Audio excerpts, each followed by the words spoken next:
Una nueva encuesta de IMARC muestra que nuestro país sigue complicado frente a las mismas materias: conflicto estudiantil, ley de presupuesto, representatividad política y delincuencia. Sean bienvenidos a nuestro debate. Desde la Confitería Torres, esto es Mesa de Diálogo.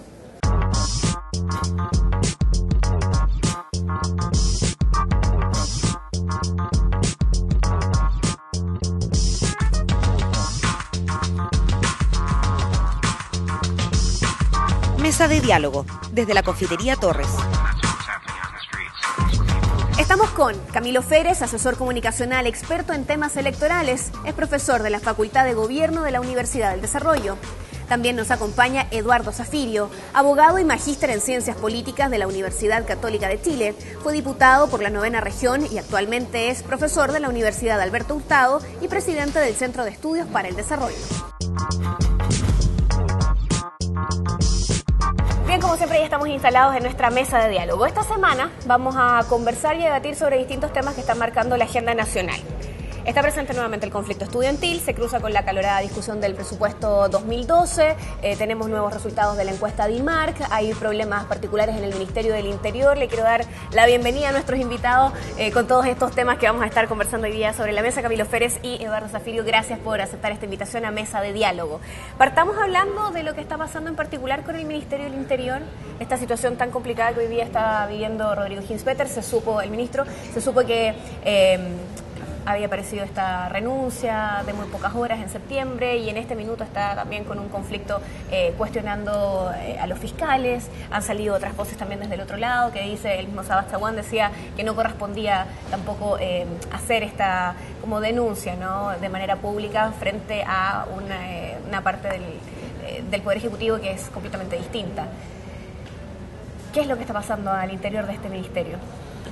Bueno, yo creo que lo que está ocurriendo es que un tema muy sensible, como es el tema de seguridad ciudadana, y que forma normalmente parte importante de las agendas de gobiernos de derecha, ha demostrado que su tratamiento y su solución es mucho más compleja de lo que se pudo haber dicho por parte de Piñera y de las fuerzas de derecha durante la campaña electoral, en términos tales que en algún momento, meses pasados, se dice una frase que es impresionante desde el punto de vista comunicacional: hemos perdido la batalla frente a la delincuencia. Y entonces surge todo esto vinculado a buscar algún chivo expiatorio al cual poder cargarle el grueso de la culpa frente a un tema público que tiene mucho impacto en términos de los eventuales apoyos en encuestas y en elecciones. Y está la desafortunada intervención del ministro de Justicia hace algunas semanas atrás. Uno pensaba que se había aprendido la lección y nos encontramos con que ahora ya no son los jueces y la puerta giratoria, el Poder Judicial, sino que el Ministerio Público y la Fiscalía.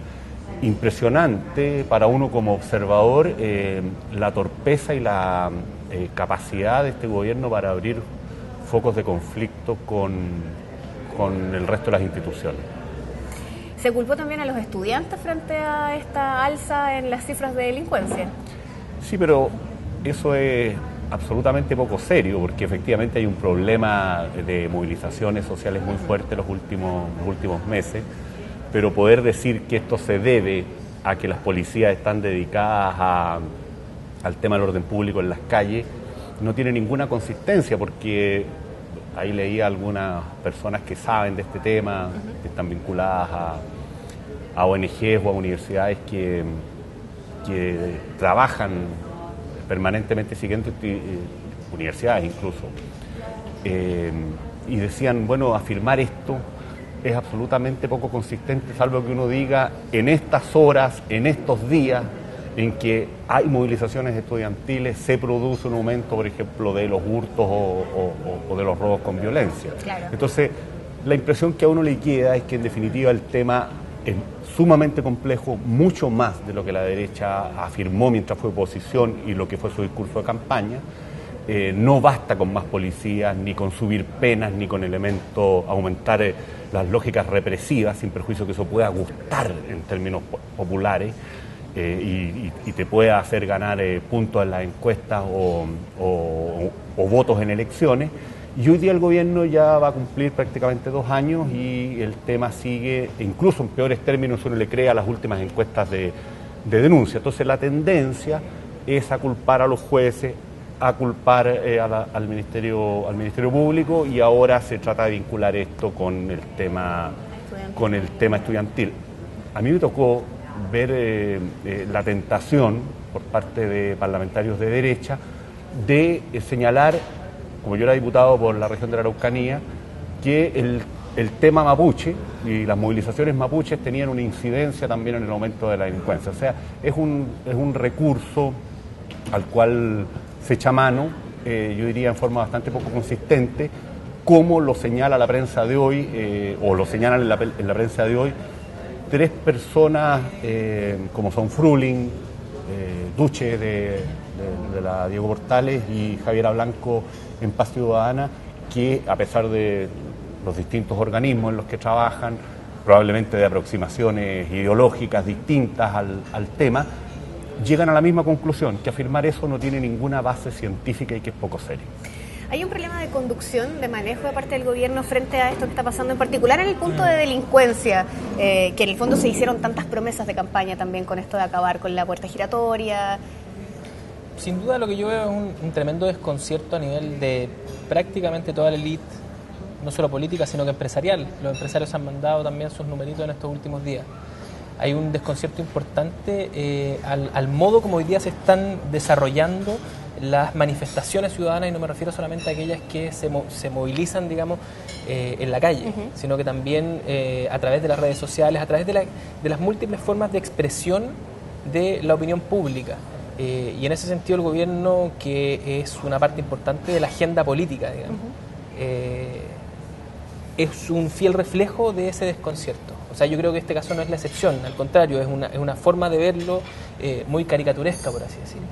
¿Y esto en qué se demuestra? Un poco lo que decía Eduardo, es decir, lo que se está buscando aquí es compartir responsabilidades, porque hay un tremendo vacío de programas, proyectos, incluso de posiciones técnicas, que te permitan ponerte en un lugar y defender una cierta agenda y ir con esa agenda hacia adelante.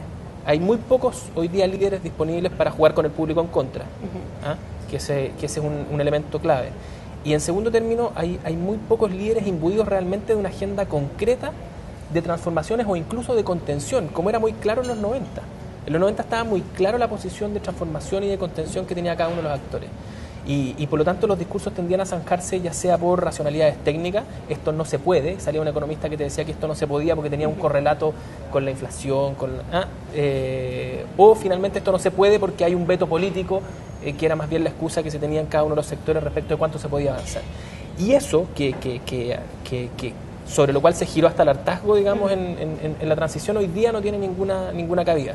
Y tiene como contraparte, digamos, una ciudadanía que se manifiesta con gran velocidad, con mucha facilidad, con mucho desparpajo desde el punto de vista de lo que podría ser la agenda pública, y en buena hora que suceda así.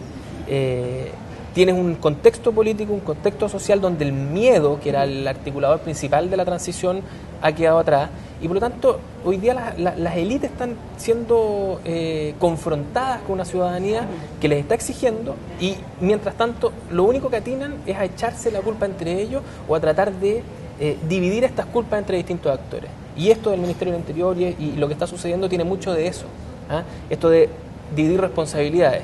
Es un poco lo que hace, para poner un ejemplo como más popero, digamos, es lo que hace hoy día Borgi, que no es el técnico precisamente, no es el técnico que está llamado a ser el cautor de la disciplina, pero es tal la presión que tiene, digamos, que en el minuto, tuvo que hacerlo. Que claro, que en el minuto en que se le indisciplinan los jugadores, sabe que va a enfrentar una situación imposible, que es que si enfrenta un partido en el que le va mal, ¿cierto? Y él no tomó decisiones drásticas, finalmente él va a tener que cargar con todas las responsabilidades. Hoy día esas responsabilidades las puede dividir.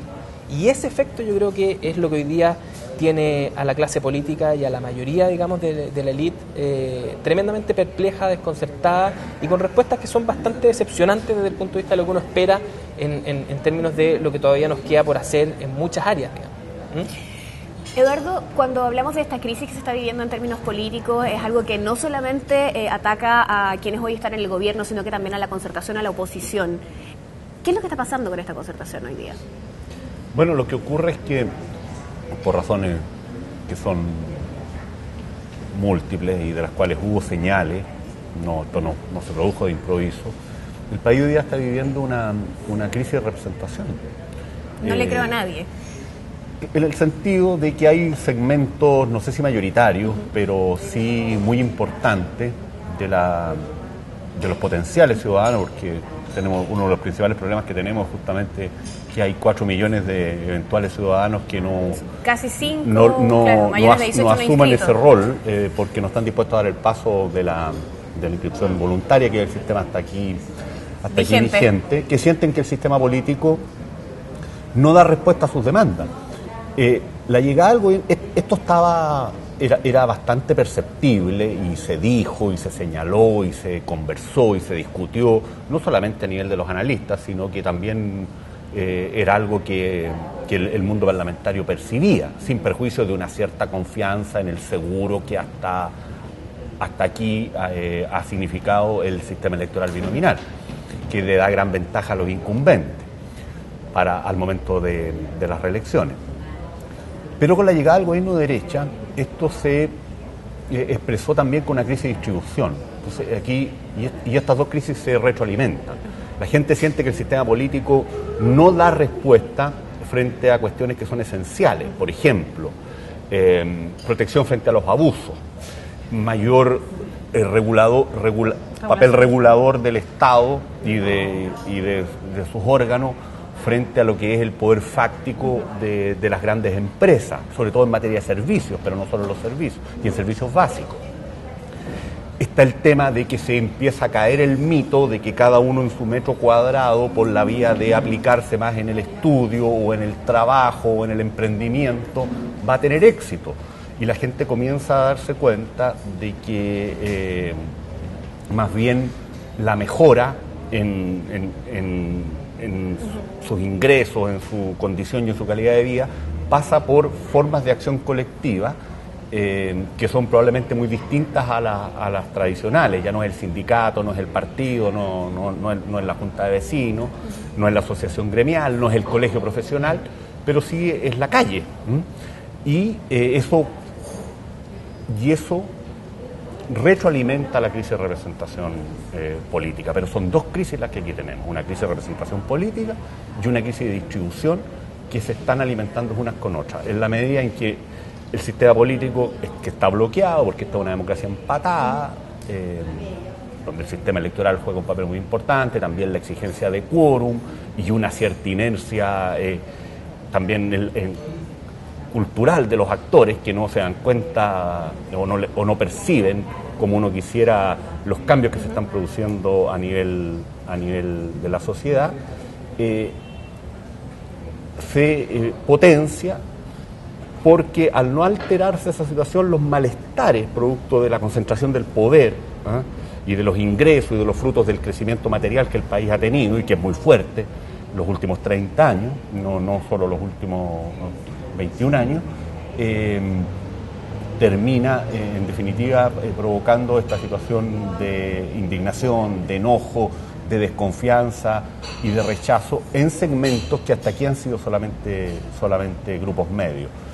Y en definitiva hay una desconfianza en instituciones y en actores que por supuesto golpea mucho más fuerte a la coalición de gobierno por el papel que tiene que jugar, pero que también está pegando fuerte a la oposición. Pero sin perjuicio de lo cual quiero decir lo siguiente: cuidado con confundir mala evaluación de la oposición y o de la concertación con una caída en la intención de voto. Yo, por ejemplo, soy concertacionista, y si a mí me preguntan en una encuesta que no me ha tocado qué nota le pongo a la concertación, le voy a poner probablemente una nota bastante baja, porque creo que su incapacidad de revincularse con la sociedad y con el mundo de los actores sociales es realmente deficiente, y además ha tenido ciertas conductas que a mí me parecen irresponsables desde el punto de vista del papel de una oposición política y que la acerca mucho a la adulación, al movimiento social y a conductas que en definitiva son populistas, y cuando uno está en cargos y forma parte de instituciones también tiene que dar conducción. Entonces voy a dar una mala opinión desde el punto de vista de la evaluación. Le voy a poner una nota que no va a ser un azul, va a ser un rojo. Pero no va a cambiar el voto. Pero no voy a cambiar el voto. Yo voy a votar por la candidatura que la fuerza centroizquierda presente en 2 años más, y no solo a nivel presidencial, sino que también a nivel parlamentario. Camilo, ¿cuál es tu visión de la concertación a propósito de lo que dice Eduardo? Creo que está sumida en la misma crisis. Puede verse como 2 crisis, como dice Eduardo, puede verse... A mí me gusta más mirarla como un fin de ciclo, que yo creo que se da en toda la línea. Como esta nueva transición de la que se ha hablado también por parte de... Puede ser una nueva transición, puede ser distintas cosas, pero finalmente todo lo que hoy día está en crisis tenía una promesa más o menos de vencimiento en esta fecha. O sea, hoy día lo que estamos administrando son ya no los éxitos del modelo, sino las deudas del modelo, nos guste o no, en toda la línea, en la línea política, digamos, de representación, en la línea económica de implementación de un sistema social de mercado, como se le denomina eufemísticamente. Entonces estamos frente a esa persona que, como bien señalabas tú, en algún minuto dijo: voy a sacrificar consumo presente para pagar un colegio privado, voy a sacrificar para ahorrar en una AFP, tras la promesa de un futuro esplendor que a 20 años, a 15 o 30, dependiendo cuál sea el caso, finalmente tiene una parte de éxito y tiene una parte importante de fracaso también. Entonces yo creo que ese descontento ambiente que se cataliza con el cambio de gobierno, sin duda, digamos. Porque además esto tenía una lógica, si los actores jugaban más o menos de corrido, o sea, había un administrador del modelo y había un defensor del modelo. Y el administrador del modelo era la concertación y el defensor del modelo era la derecha. Y la derecha jugaba a la defensa. La derecha jugaba a la defensa y tenían muy buenos defensas, libertad de desarrollo, eran muy buenos defensas, pero cuando les pasáis la pelota, digamos, y tienen que ir ellos a jugar al ataque, y la concertación se queda a su turno con una... Hay una cuestión bien rara en la concertación, porque tiene un legado, pero que le cuesta mucho defender, porque estas mismas esta misma ¿cómo decirlo? Como maníaco-depresión de la concertación respecto de cuán legítimo es su propia obra, cuán orgullosos se pueden sentir de ella, y la crítica que hoy día está en la calle, que es tentadora, como dice Bardo, es decir, ellos se pueden sumar a lo que fue históricamente el discurso de los más críticos, ¿cierto?, hoy día, para buscar legitimidad en aquellos que hoy día tienen una voz preponderante, que son los sectores que están movilizados.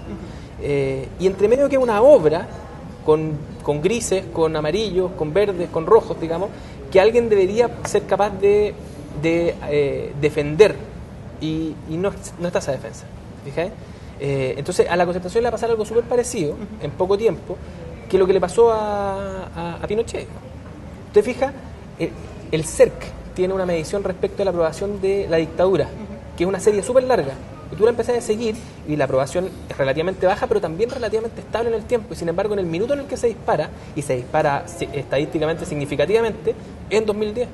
En 2010 el rechazo a la dictadura se dispara.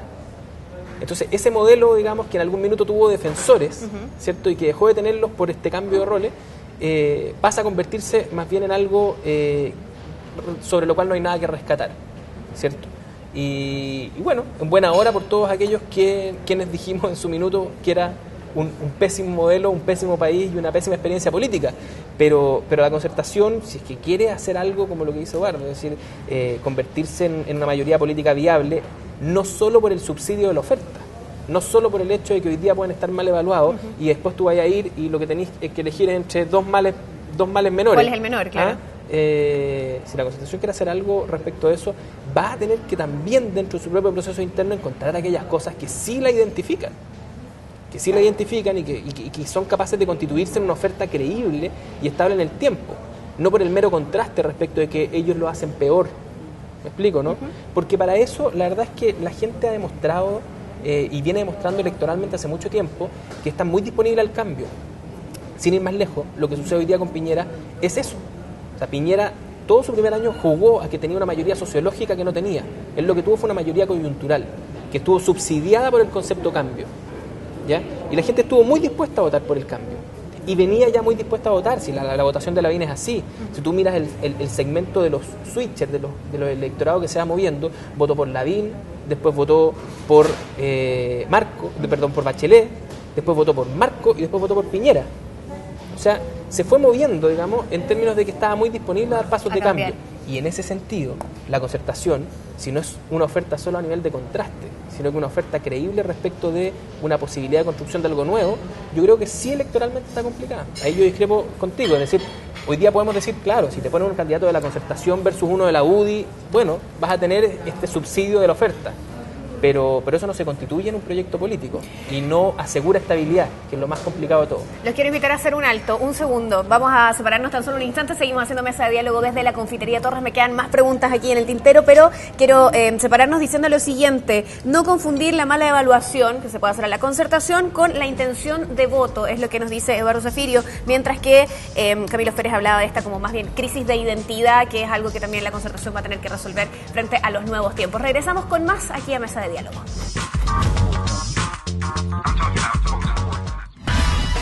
Conéctate con El Mostrador TV.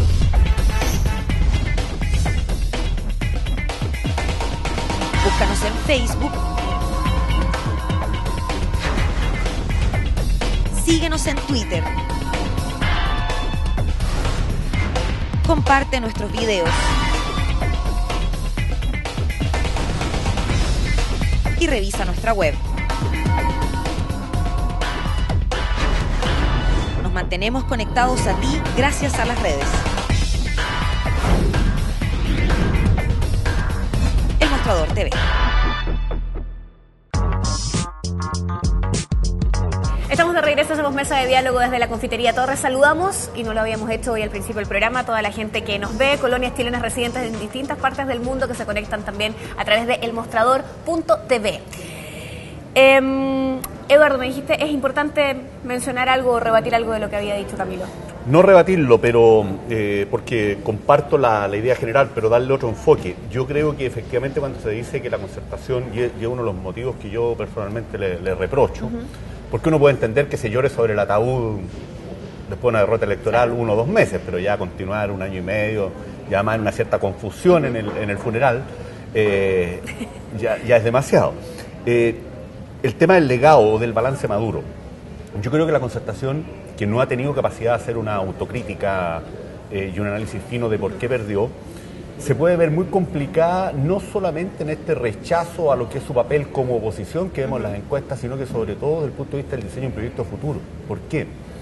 Porque finalmente fue una coalición que gobernó 20 años, y 20 años donde hubo crecimiento económico y grandes avances en la lucha contra la pobreza. El agotamiento social de la concertación se produjo en lo fundamental, creo yo, porque no fue capaz de dar el paso en materia de lo que hoy día está en la discusión, que es la distribución, y por eso estamos hablando, por ejemplo, de reformas tributarias y de aumentar en 4, 5, 6, 7 puntos, depende de quién haga la propuesta, sobre el PIB, los recursos fiscales para poder enfrentar la demanda en educación y probablemente la que va a venir en salud.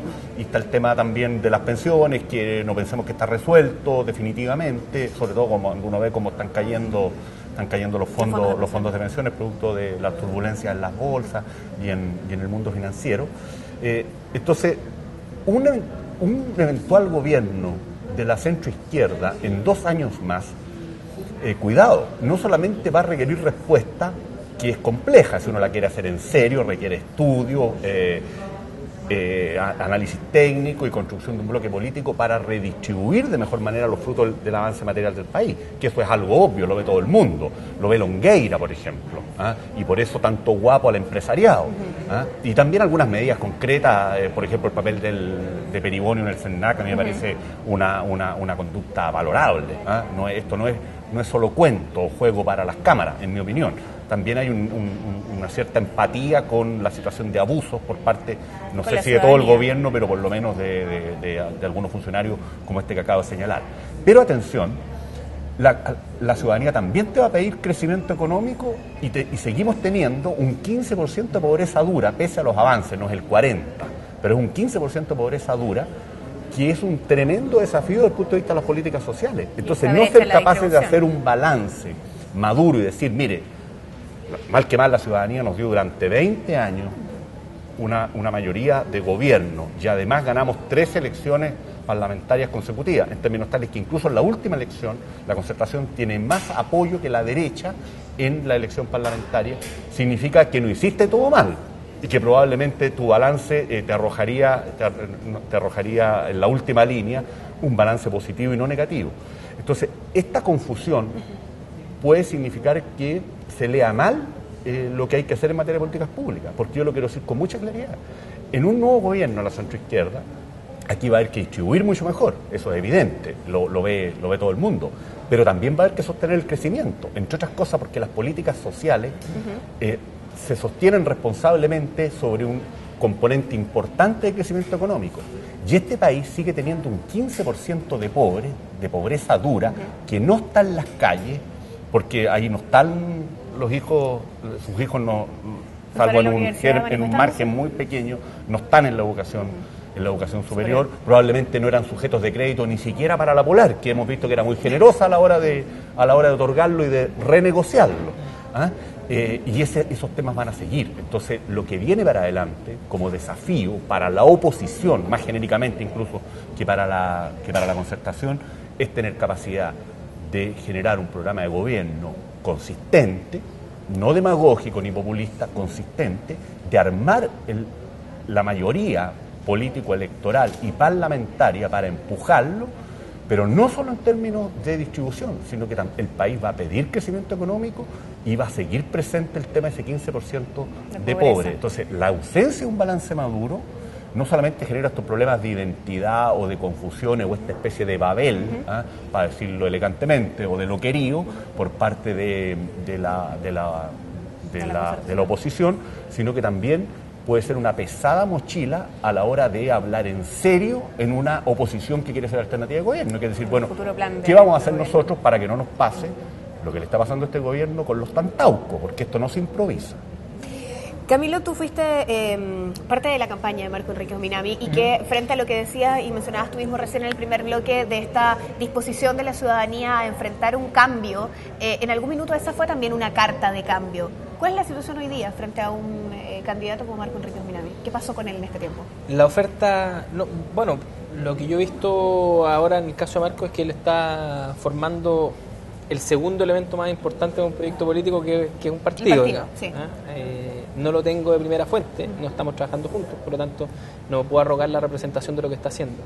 Pero la oferta de cambio sin duda que va a tener, como ha tenido en las últimas elecciones, al menos un peso electoral de por ponértelo en términos redondos, de un 10%. O sea, en el peor de los casos hay un segmento que está disponible a premiar a aquello que dentro de la oferta parezca nuevo, ¿ya? Y eso es una cuestión que hay que tener en consideración. ¿Quién va a llenar ese espacio? Queda mucho todavía por delante, digamos. Pero de que hay hoy día en el universo electoral que uno estudia, ¿cierto? Hay un premio al cambio, lo hay.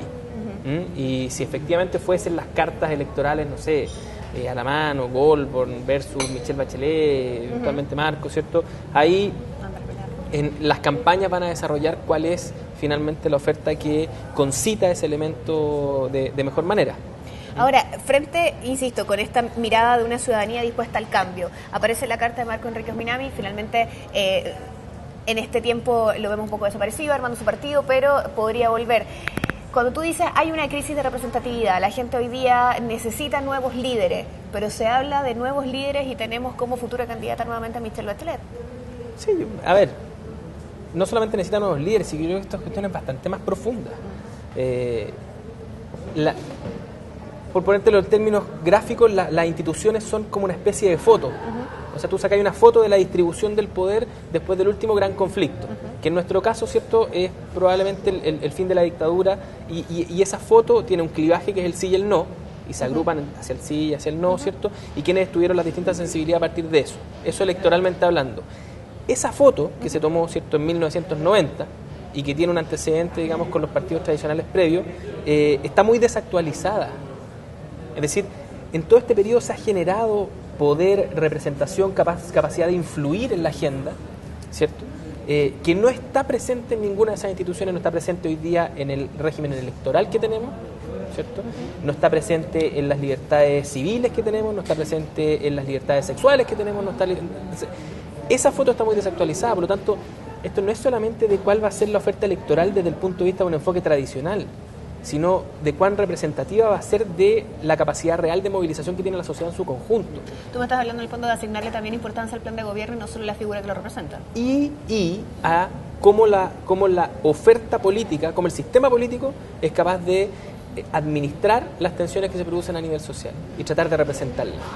Fíjate, ¿no? Si esto se hace sobre la lógica de la concertación y la alianza de nuevo, ¿cierto? Probablemente lo que deba pasar es una tremenda dispersión, incluso si es que hay inscripción automática y voto voluntario. Lo que sucede si es que la oferta es restringida en este caso es que es muy poco tentadora. O sea, si la gente no está obligada a ir a votar, necesita razones de peso para ir. Entonces, el incentivo que va a estar puesto, claro, el incentivo va a estar puesto más bien a la dispersión de eso. Pero si a esa inscripción automática y voto voluntario tú no le has agregado un sistema de repartición algo más proporcional, lo que va a suceder es que la gente va a votar mayoritariamente por candidatos que finalmente no van a ser electos, porque no están dentro de ningún pacto. ¿Okay? Claro. Y eso genera una bomba de tiempo, digamos. Eso genera una presión de gente que se movilizó, que hizo finalmente lo que el sistema le estaba pidiendo, tal como la gente que se endeudó, tal como la gente o la gente que se endeudó para pagar una universidad y su hijo sale y no tiene pega, bueno, hizo lo que el sistema le estaba pidiendo. Le dijo, mire, ¿sabe qué? Si usted hoy día no se compra el completo, si usted hoy día no se compra la Coca-Cola, ¿cierto? Y usa esa plata en pagarle la universidad a su hijo va a tener un futuro mejor. Esa persona que sale y tiene esa promesa inconclusa, finalmente está tremendamente molesta con el sistema. Y en ese sentido el desafío es mucho mayor. Y esta perplejidad de las élites es muy compleja desde el punto de vista político por eso. Por lo que decías tú, saquean desafíos de crecimiento, pero por ejemplo, en ese 15% de pobreza más dura, queda un desafío de política pública que tiene mucho que ver con la focalización. Y sin embargo hoy día se está borrando de cuajo la focalización, no como se si ve, fuese está invisibilizado. Como si fuese mala per se. Claro, la focalización tiene elementos muy perversos, ¿cierto? Y fue la política que se usó excluyentemente durante todos los 90 de manera muy, muy dogmática, pero quedan espacios para focalización de políticas públicas hacia los segmentos que son más duros y sin embargo la oposición e incluso el gobierno, ¿cierto?, terminan desestimando la focalización como un elemento. Y sea quien sea que agarre esa batuta después va a tener que decir, mire, ¿sabe qué? Es que la focalización no es tan mala. Igual aquí vamos a tener que llegar con políticas focalizadas, ¿te fijas, no? Eduardo, frente a este escenario que tú mismo describías de la situación de la concertación y este otro escenario que nos describe Camilo frente a una ciudadanía tal vez dispuesta o exigiendo algunos cambios, de hecho también en quienes podrían ser sus representantes, ¿es Michelle Bachelet la carta de las próximas elecciones para la concertación? Yo creo que si las elecciones fueran este domingo, como se pregunta, Michelle Bachelet saldría electa y con una votación en primera vuelta mucho mayor que la que obtuvo en la elección del año 2006. Creo que negar eso... La primera vuelta del 2006. Claro, que obtuvo el 48%. Claro. Yo creo que ahora ella lograría, si esto fuera en unos días más, traspasar esa barrera del 51%. Y por ahora se habla de que Andrés Velasco en el fondo como que le guarda el puesto. ¿Y qué pasa si no quiere ella? Bueno, aquí hay un escenario dinámico, quedan 2 años. Yo acabo de decir que a mí me parece que si esto fuera en los próximos días, ella ganaría, claro. Es mi opinión personal, pero basada en encuestas que son bastante consistentes, no es una o dos. Ahora, flor de bolsa de gato que le tendrían como coalición para ese minuto. Creo que a lo mejor para ella incluso una situación de una coalición débil o desordenada puede ser hasta una cierta ventaja mejor, porque le favorecería el desapego, un al cual de alguna manera también apeló. Sí. Y frente a eso también su figura como un personaje político importante dentro del país, tomó la decisión de salir, de irse, si bien es cierto, a un cargo muy interesante y en un organismo muy importante, finalmente salió de Chile en este último tiempo, no ha estado presente aquí. Y eso va a tener un costo. Yo creo que ella fue muy inteligente desde el punto de vista de la opción que tomó, por varias razones.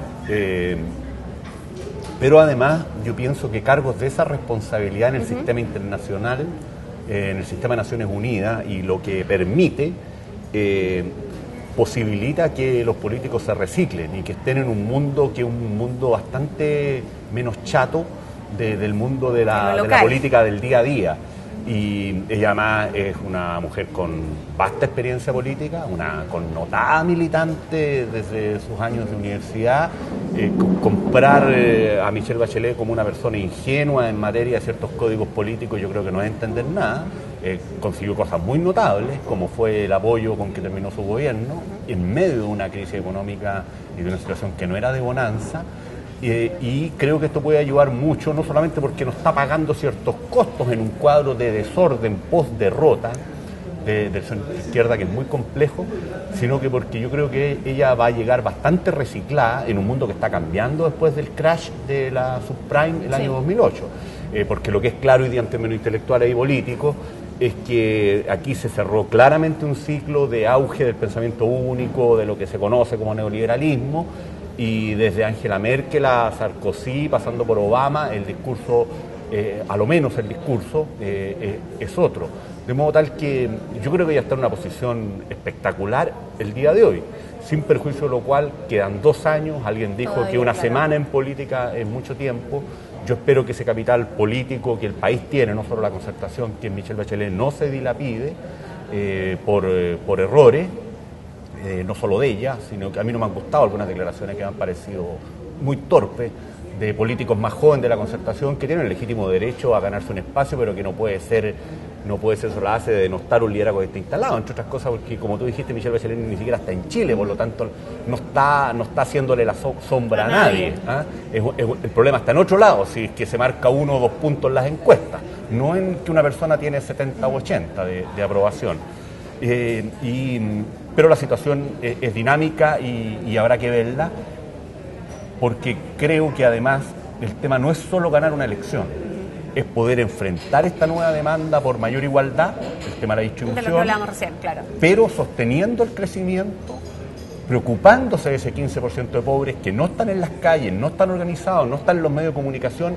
La clase política ha tendido a olvidarlos este último año y medio. No rinde. Pero que son un problema ético y político que el país va a tener que seguir enfrentando. Hoy día son las capas medias las que están en las calles, y muy bien, porque muchas de sus demandas son legítimas, pero el país sigue teniendo una tarea no cumplida de terminar con la pobreza. Y sigue teniendo una tarea también en materia electoral. Bueno, yo sobre el sistema electoral plenamente de acuerdo. Creo que el sistema binominal hoy día es una bomba desde el punto de vista de la legitimidad del sistema. Y yo espero, aunque para serle franco no tengo demasiado optimismo, básicamente por el veto UDI a la reforma, porque la UDI tiene una sobrerepresentación brutal, producto de la vigencia de este sistema electoral, con 5 o 6 puntos de ventaja sobre Renovación Nacional, tiene prácticamente el doble de diputados, mira el premio que el sistema permite dentro de la coalición de derecha, pero creo que inscripción automática, voto voluntario y sistema binominal va a provocar una crisis, una profundización de esta crisis de representación que puede afectar incluso a la legitimidad del sistema, porque imagínate con 11 millones de potenciales ciudadanos inscritos automáticamente y terminamos con que vota menos gente que la que votó había, con inscripción voluntaria. Con inscripción voluntaria. Bueno, cualquiera puede reivindicar esos 5 o 6 millones de abstencionistas como seguidores suyos, desde los neonazis, si es que quedan, digamos, hasta la ultraizquierda o los socios de la Unión Española, que estamos muy afectados por la impopularidad de nuestro club después de la pasada de Segovia a su cargo. ¿Voto voluntario o voto obligatorio? Voto obligatorio. Yo fui uno de los 7 u 8 diputados que votamos en contra del voto voluntario por 3 razones, que las señalo muy rápidamente porque creo que es interesante pensar y discutir esto. Hoy día hay algunos arrepentidos, pero deberían ser más. El voto voluntario tiene 3 problemas. El primer problema que tiene favorece a los más ricos y a los más educados, no a los más pobres. En todo el mundo, en esto puede ser el único consenso dentro de la ciencia política. En segundo lugar, es otro resquicio para que se introduzca el poder del dinero, que estamos tratando de acorralarlo en relación a la política, claro, por la vía de regular el gasto electoral, de darle mayores atribuciones a los órganos fiscalizadores, ponerle límite a los gastos en campaña, hacer aportes públicos a campaña, pero con el voto voluntario tú le abres una puerta al cohecho y además al acarreo, a la movilización, no como la hemos visto en las internas de los partidos, sino que en otra escala, con flotas completas de buses para el día de las elecciones. Y en tercer lugar, en un cuadro en que la línea representativa de una democracia está cuestionada y que requiere ser fuertemente perfeccionada, por ejemplo, a través del cambio del sistema electoral, se transforma en un factor que se agrega a la crisis de representación y que por lo tanto puede llevar a una crisis de legitimidad del régimen político democrático, que es lo más grave. Que la gente esté inconforme con un gobierno o con la oposición no es el óptimo, pero tampoco es una cosa dramática en la medida que haya un gran apoyo al régimen político, porque si en definitiva las fuerzas contendientes no están dando respuesta, está la posibilidad de que entren otras fuerzas dentro de las instituciones democráticas a suplir ese vacío. Pero el asunto se complica cuando la gente ya deja de creer en las instituciones democráticas, y yo creo que el binominal es un factor brutal de desprestigio y que profundiza ese malestar de la gente porque siente que no hay caminos de salida, y un sistema de representación proporcional creo que es lo que el país debe buscar. Y voy a dar un solo ejemplo. Yo creo que hoy día la derecha, aunque no se atreve a vocearlo, debe estar muy contenta de que el Partido Comunista tenga representación parlamentaria. Sin duda. Yo creo que eso fue muy importante para la calidad de la democracia chilena, que los comunistas tengan el espacio que les corresponde en las instituciones democráticas, porque lo otro es empujarlo al monte. Y el liderazgo de Camila Vallejos, por ejemplo, es muy distinto al liderazgo de Petersen en la Federación de Estudiantes de la Universidad de Concepción. Y yo creo que la derecha, aunque no sea capaz de reconocerlo públicamente, en el fondo sabe que esto que estoy diciendo es efectivo. Pero eso es una va a tener que reconocerlo el PC también. Pero esa es una pequeña muestra. Porque lo otro fue un interreño que se llamó Gladys Marín. Pero fue un PC más testimonial. Pero fíjate que esto es una pequeña muestra de un problema mayor, que es que una democracia debe buscar que sus fuerzas sociales y sus fuerzas políticas estén representadas en el Parlamento. Y tú no sacas nada con incluir al PC si te queda un 15, un 20, un 25% de ciudadanos indignados porque tampoco el PC los representa. Entonces lo lógico es darse cuenta que aquí hay un problema con las mecánicas de representación de nuestra democracia que deben ser resueltas. Yo creo que lamentablemente, por razones que podemos discutir después, este gobierno está atrincherado en la institucionalidad, ganaron los duros, su objetivo es el 35% de los votos, dan por perdida la próxima elección presidencial, pero podemos quedar con la bomba puesta desde el punto de vista de lo que es el sistema electoral, porque aquí no es solo política pública que enfrente las desigualdades, también hay un tema en la línea propiamente política, donde la gente quiere que se facilite la expresión de una sociedad que es más plural en un sistema electoral que a lo menos cumplió su ciclo. A mí nunca me gustó, pero incluso sus defensores debieran hoy día aceptar que si algo positivo tuvo, eso ya hoy día está completamente desbalanceado en relación a los efectos perversos que está generando. ¿Cuál es tu mirada frente a esto, Camilo? Comparto lo del PC por una parte, te agregaba, cierto, que en esto tiene que ver la conducción misma del Partido Comunista, que históricamente ha sido un partido político que ha estado disponible para jugar dentro de las reglas del juego, del sistema político, y que tuvo en algún minuto un interreño testimonial muy marcado, que es el que causó Gladys Marín, digamos.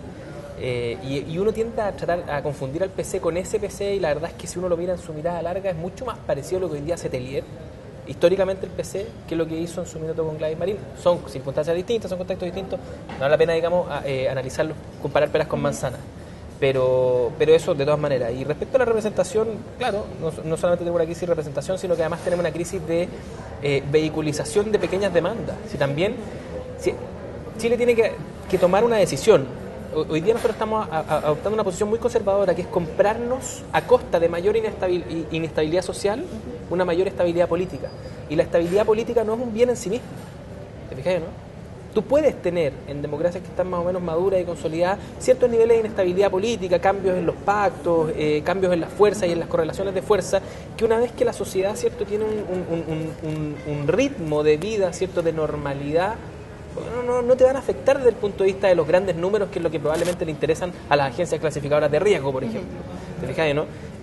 Hoy día nosotros tenemos un sistema tremendamente centralizado, donde muchas de las decisiones no están y no se toman ahí donde están las personas a las que afectan, donde las pequeñas comunidades o agrupaciones no tienen la posibilidad de representarse en pequeñas realidades, que van, no sé, desde las juntas de vecinos, los colegios y otros, digamos. Entonces, el cambio del sistema político no solamente pasa por una concepción de su inclusión electoral, sino también de cuánta decisión tú dejas de manera efectiva en las personas, de cuánto de su realidad, de su cotidianidad son capaces de elegir, porque si no tenéis un correlato muy perverso, que es que la gente todos los días elige el programa que ve, elige las zapatillas que se va a comprar dentro de sus posibilidades, ¿cierto? Elige el café que se va a tomar. ¿Elige si quiere votar o no? Elige... ¿Voto voluntario o voto automático? No, yo concuerdo con casi todos los problemas del voto voluntario. Y por cierto que hay un consenso respecto de su regresividad en términos sociales en la mayoría de los cientistas políticos, pero no le tengo miedo, digamos.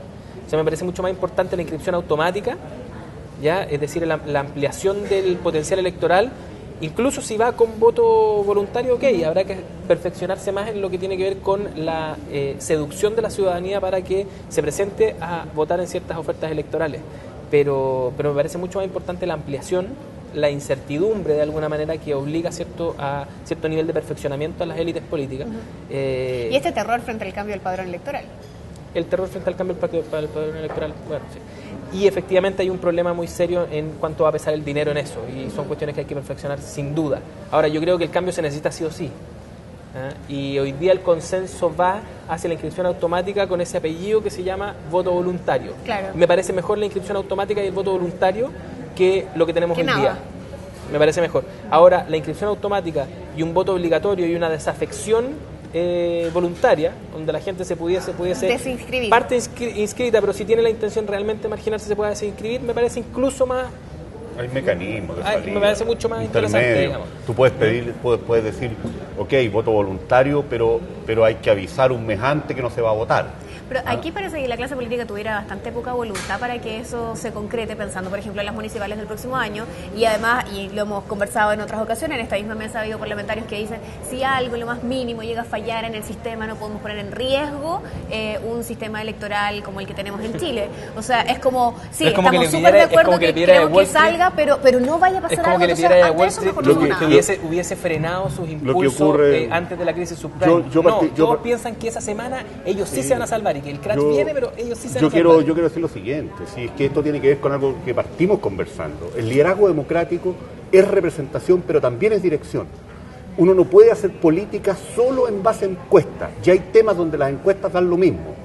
Yo fui uno de los 8 o 9 diputados que votamos en contra de este tema, porque yo no voy a favorecer nada a nivel del sistema político, porque sé las consecuencias de eso en la vida de los pobres, que perjudica a los pobres. Y por eso me inmolé, entre comillas, desde el punto de vista de la popularidad y lo que decían las encuestas, y lo que nos gritaban los jóvenes de las juventudes políticas, la concertación, cuando estábamos votando, en contra del voto voluntario. Hoy día, lo que pasó en ese debate es que este fue un debate muy poco serio y muy poco consistente.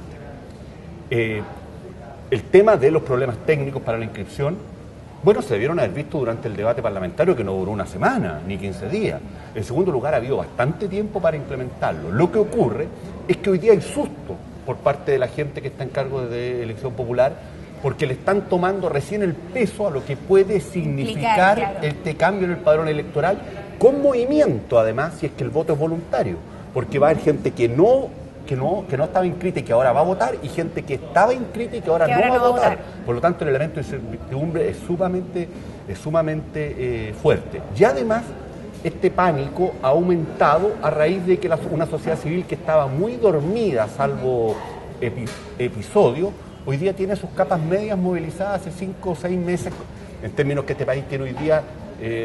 Mico me daba la cifra el otro día, muchos miles de detenidos por alterar el orden público en movilizaciones sociales que las que habían en los años más duros de la dictadura. Entonces, esto está provocando, sin perjuicio que es importante que el sistema electoral funcione intocado y claro, sin dejar ningún vacío. Son otros sistemas de detención. Pero a uno le queda la impresión de que esta es la consecuencia de no haber meditado sobre lo que se votaba hace 3 o 4 años atrás. Y hoy día lo peor, en mi opinión, que se puede hacer es tratar de echar para atrás la medida en términos de empezar a ponerle cortapisa a su implementación práctica. Sin perjuicio de lo cual, yo reitero que en las actuales circunstancias de este país, inscripción automática y voto voluntario va a profundizar la crisis de representación y de legitimidad. Vamos a hacer un alto. Estamos haciendo mesa de diálogo desde la Confitería Torres y tenemos regalos para nuestros tuiteros. Los saludamos a ustedes que siempre nos siguen. Tenemos estos 2 discos de Gustavo Cerati, tenemos los 11 episodios sinfónicos y aquí está también ahí vamos, de Gustavo Cerati. Estos 2 discos entonces se van, DVDs, por cierto, se van de regalo gracias a quien, a Feria Mix, que está con nosotros también acompañándonos mientras hacemos esta mesa de diálogo. Para quienes están en Twitter y nos escriben sus opiniones, vamos a entregarlos la próxima semana. Ahora sí, nos vamos a una pausa, regresamos con más, seguimos debatiendo sobre actualidad política, ciudadanía y tantos temas en esta mesa de diálogo que usted no se pierda.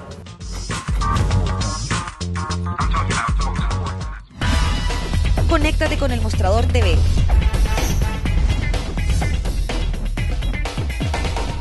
Búscanos en Facebook.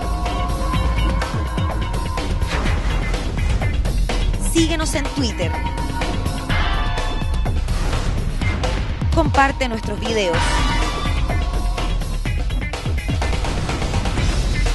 Y revisa nuestra web. Nos mantenemos conectados a ti gracias a las redes. El Mostrador TV. Seguimos haciendo mesa de diálogo desde la Confitería Torres. Hemos debatido frente a diversos temas y nos quedan algunos minutos, no muchos, pero quiero llevarlos al tema presupuestario enfrentando este 2012 y, por cierto, también las demandas estudiantiles. Camilo, partimos por acá. Cuénteme. ¿Cuál es tu visión frente a este presupuesto que hoy día no le da real solución al conflicto estudiantil? A ver, el presupuesto es una de las tantas cuestiones que yo creo que hoy día se ven como un debate a media. Vamos a terminar con el mismo del año anterior. Es de toda lógica que un gobierno de este signo tenga entre sus planes gastar menos desde el punto de vista del gasto público que lo que va a crecer la economía. Una cuestión de dogma económico, finalmente. El problema está en que, como decíamos al principio, hay muy pocos preparados para jugar contra la corriente, digamos. En vez de hacer eso, lo que presenta son presupuestos con altos niveles de obligaciones que lo van a obligar a hacer ciertas reasignaciones presupuestarias, pero con un bajo stock, ¿cierto? Desde el punto de vista de la cantidad de plata que va a salir a la calle. Entonces lo que va a tener que hacer en la mitad del camino para cumplir ciertas promesas es hacer otros recortes. Y en ese sentido, juzgar este presupuesto desde la lógica de sus partidas me parece tan inoficioso como tratar de hacer la vista gorda frente a ese tema. O sea, yo creo que eso es lo que está detrás y no es mucho más complicado. O sea, a ti te tocó verlo en el Parlamento y finalmente los economistas están muy divididos en esta materia, pero son muy nítidos respecto de cuál es el rol que tiene que jugar el Estado en la economía. Y más allá de que este sea un gobierno que tiene un compromiso con el rol social del Estado, también es muy nítido respecto de su subsidiariedad.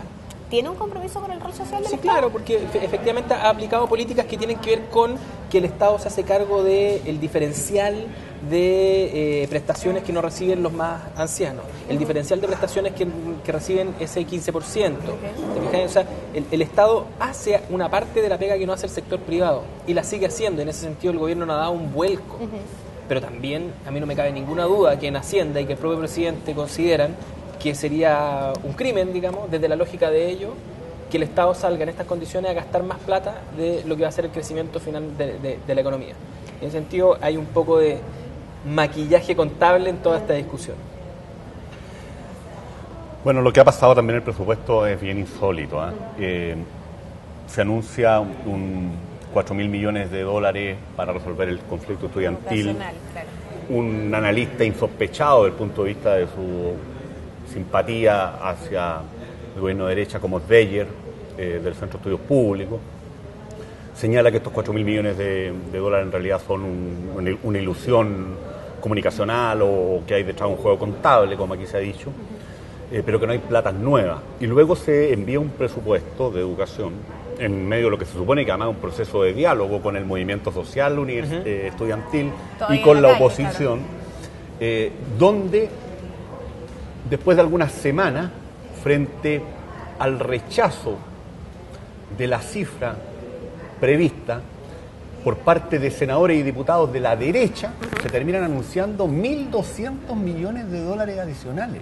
Eso es un disparate desde el punto de vista de lo que son las cifras del presupuesto nacional de este país. O sea, 1.200 millones de dólares más extras, en una partida, o menos, es una cifra sideral.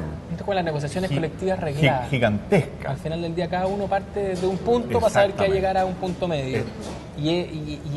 Pero la gravedad de la situación, no solamente del sectorial de la educación, sino que lo que esto ha traído desde el punto de vista de movilizaciones y de daño. Aquí van a haber 80.000 o 90.000 chiquillos de capas medias bajas, de los mejores liceos públicos de este país, donde están los chiquillos más talentosos, que van a perder el año. Y eso no ha pasado nunca en la historia de Chile.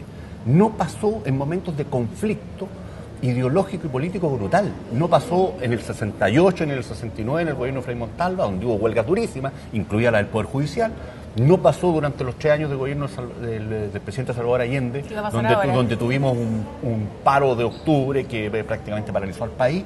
No pasó bajo la dictadura militar y va a pasar bajo este gobierno y a nadie le importa. Yo quiero decir lo siguiente. Si hay un motivo que a mí me provoca una indignación brutal contra este gobierno de derecha, que está muy lejos, por supuesto, de ser Pinochet o el pinochetismo, lo que yo viví, ha sido el clasismo que demuestra este gobierno. Porque 80.000 estudiantes secundarios del barrio alto, de las comunas ricas de este país, que estuvieran perdiendo su año, habrían provocado una explosión política. Y hoy día eso está pasando con los chiquillos del Instituto Nacional, del barrio Borgoño, con las niñitas del Liceo 1, con las niñitas del Carmela Carvajal, y no es tema. Y los dirigentes se dan cuenta que van al matadero y están dispuestos, porque en definitiva al gobierno no le importa que eso solucione o no. Y en medio de esta situación, por la cual este gobierno va a ser juzgado brutalmente en términos históricos, por haber permitido esto, que es un crimen en contra del país. Incluso esto puede tener secuelas desde el punto de vista de la radicalización y la violencia política en generaciones jóvenes hacia adelante. Un paro de 5 meses con pérdida del año no lo había vivido nunca este país en toda la historia de la República, ni siquiera bajo la dictadura, cuando no había democracia. En medio de esto, de pronto se dice, porque hay algunos senadores y diputados, que me parece que responsablemente plantean desde la derecha que hay que aumentar el presupuesto, que hay 1.200 millones de dólares más, como si esto hubiese salido el sombrero de Madraque el mago. Claro. A mí me parece que esto habla muy mal de la calidad técnica de este gobierno, y es otro guateo más de gente que ha sido muy chapucera, después de haber contado que ahora sí que se iban a hacer las cosas bien, porque venía gente con la lógica de la empresa privada, de contarnos que los tantaucos eran una cosa maravillosa, y terminó siendo como las coreografías de las películas del oeste, en las malas películas del oeste, en las películas de los spaghetti western, los italianos, no las de John Wayne o de los clásicos. Hacer esto de anunciar de pronto que hay 1.200 millones de dólares más, a uno le introduce un nivel de desconfianza ya en el nivel básico que uno tiene derecho a exigirle a quienes están a cargo del gobierno de este país. Muy poco serio. Ahora concede que la irresponsabilidad es bien transversal en este caso, porque el gobierno tiene la iniciativa y se está mandando todos los condoros que tú estás enumerando, pero la clase política en su conjunto ha hecho varias cosas. Uno, se ha comprado la centralidad del conflicto estudiantil desde la lógica de su representación universitaria, cuando no hay dos voces respecto de que el problema de la educación tiene mucho más que ver con la educación preescolar, básica y en último término en educación media, que tú lo señalaste bien, en tu discurso están bien representados, ¿cierto? Pero que no están representados ni en la mesa de negociación, ni en uno ni en otro lado. Y en segundo término, esta discusión contable se la compró la oposición también. La oposición señala que el gobierno no tiene compromiso porque no destina los recursos. Y finalmente lo que hace es establecer, ¿cierto?, que el debate se va a llevar en esos términos. ¿Cuánta plata vas a poner? Y finalmente, como lo que está representado ahí es la educación universitaria, esa plata se va a convertir en más becas o en otros que son bienvenidas, pero que siguen sin solucionar el problema desde el punto de vista social, desde el punto de vista de su continuidad histórica, ¿cierto?, como es el problema de la educación en los sectores más vulnerables y en la educación preescolar y básica, que es donde deberían ir las lucas. Reacciono, yo estoy completamente de acuerdo de que el principal problema que tiene este país no está focalizado en la educación superior, donde hay problemas severos, pero esto no puede ser a costa de que no tomemos el tema de lo que está ocurriendo en la educación preescolar, básica y media, que son decisivos. Sí.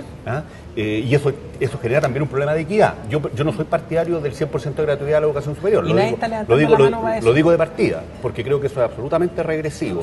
Y a mí no me parece por qué el Estado tendría que subsidiarme a mí en la universidad después de haber pagado colegiaturas de 200, 300 mil pesos para mis hijos que hoy día están en la universidad. Yo no soy partidario de eso. Creo que la gratuidad se debe extender fuertemente, a llegar a grupos medios, mucha beca, mucho apoyo, eventualmente crédito a tasas razonables y con reglamentaciones claras para aquellos que puedan pagarlo. Y una política contracíclica, entre comillas, para los que más necesitan. Pero para el 20, evidente, pero para el 20%, o sea, salir del Grange y llegar a la Chile o a la Católica o a la Federación Estudiante de Concepción y no pagan nada, me parece que eso no ayuda en nada a resolver un problema tan gordo como el de la desigualdad de este país. Yo estoy de acuerdo que se requiere institucionalidad, cambios sumamente profundos, se requiere nuevo trato con los actores. No puede ser que los profesores no estén dispuestos a ser evaluados. ¿Sí? ¿De qué estamos hablando? Eso es simplemente inaceptable. No se trata de aumentar los aportes basales o tratar de resolver el tema por la vía solamente institucional de lo que es el desastre de la municipalización y poner por lo tanto más recursos o hacer cambios legales. Sin exigir a los actores también un compromiso, y eso significa profesores, académicos, gobiernos corporativos, etcétera. Pero estando de acuerdo con eso, Camilo, sí, de que en definitiva hay un cierto cortoplacismo, no es papel de una oposición en ninguna democracia del mundo mandar un presupuesto coherente y responsable. Pero ¿qué requiere? Entre otras cosas, liderazgo y negociación. Y a las dos cosas se ha negado la oposición. Porque más bien cuando la oposición se compra este discurso de que no hay negociación posible, que está bien en un grupo de presión como los estudiantes, que homologuen el debate y homologuen la negociación a el lado oscuro de la fuerza, pero no es el rol del sistema político. El sistema político justamente es negociar, es administrar esas tensiones y lograr ciertos niveles de acuerdo. Y en eso a la concertación, concédeme que le ha faltado liderazgo, le ha faltado claridad y le ha faltado de alguna manera esa misma inmolación a la que tú hiciste referencia respecto al voto. Cuando tú dijiste yo me inmolé porque soy un convencido, entre comillas, claro, sí. Pero soy un convencido de que esta cuestión había que sacarla adelante así, eso hoy día no está. Es que están muy nerviosos con la gente en la calle. Pero no son resulta que pero yo quiero decir esto último. Cuando las cosas andan bien, la gente está en las casas, la economía crece, las desigualdades no aumentan y la pobreza disminuye, es muy fácil estar en lo público. Pero la calidad del liderazgo y las vocaciones políticas se prueban justamente en momentos difíciles. Es decir, es re fácil decir, llevemos todo a un plebiscito y no decidamos nada, pero la pregunta que va a surgir ahí es sumamente obvia. Te van a decir, bueno, ¿y para qué me va a pedir el voto a mí para ser diputado, senador, alcalde o concejal si en definitiva usted no me resuelve ningún problema? Ya pasa, Filio, yo voy a votar por ti. No soy candidato Señores, a nada. Gracias por estar con nosotros a los dos. Tengo que saludar a quienes siempre nos acompañan también. Feria Chilena del Libro, que nos permite entregar a nuestros invitados distintos textos, algunas novelas y bastantes cosas interesantes. Este libro, acá está, de Humberto Eco, Confesiones de un joven novelista, va para Eduardo, que lo disfrutes muchísimo. Muchas gracias. Y aquí está la biografía de Steve Jobs, que ha sido también uno de los más vendidos luego de su deceso, va para ti, Camilo. Perfecto. Que lo disfrutes. Yo que soy un gran detractor de Apple. ¿Ah, me sí? parece fantástico. Va a tener que leer ahí su biografía. Muchas Les quiero gracias. agradecer a ustedes, agradecer a Feria Chilena del Libro, que nos permite también compartir estos textos con nuestros invitados. Reflexiones finales, señores, brevemente, como diría el presidente. No, brevemente quiero pedirles reflexiones finales porque van directo a nuestras redes sociales frente a algo que se haya dicho o que no se haya dicho sobre esta mesa y que es importante comentar. A mí me gustaría que la gente que participa de este programa a través de Internet, que es probablemente uno de los foros más innovadores desde el punto de vista del diálogo, de la comunidad política, se anime, siga participando, siga presionando en Twitter, pero también se anime a participar en ciertos proyectos colectivos. Yo creo que es tremendamente necesario. Este vacío tiene que ver con el fin de un ciclo, pero el poder nadie te lo entrega y va a ir a tu casa, ¿cierto?, a golpearte la puerta y decirte, mírense, porque usted no va a ser candidato.